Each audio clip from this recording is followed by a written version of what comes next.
Israel is symbolized as a woman in the Old Testament.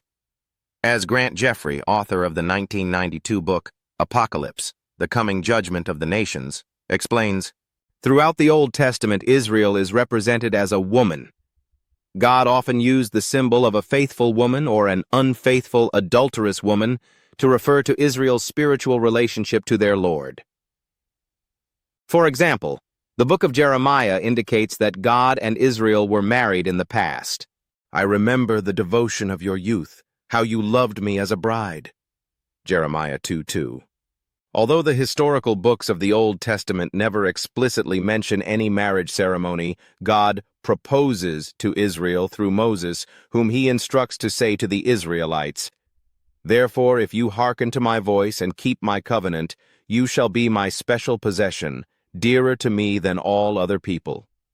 Exodus 19:5. And the people accept this proposal, saying, "Everything the Lord has said, we will do." Exodus 19:8. Although Israel was symbolized as God's spouse in the Old Testament, Israel disobeyed God, which the Old Testament prophets characterized as adultery. How has she turned adulterous, the faithful city? Isaiah 1:21. Because of this, God divorced Israel, which is mentioned by 3 separate prophets.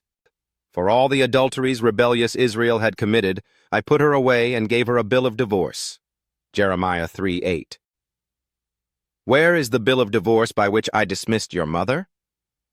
Isaiah 50:1. For she is not my wife, and I am not her husband.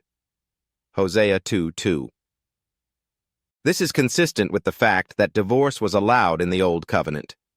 When a man, after marrying a woman and having relations with her, is later displeased with her because he finds in her something indecent, and therefore he writes out a bill of divorce, Deuteronomy 24:1.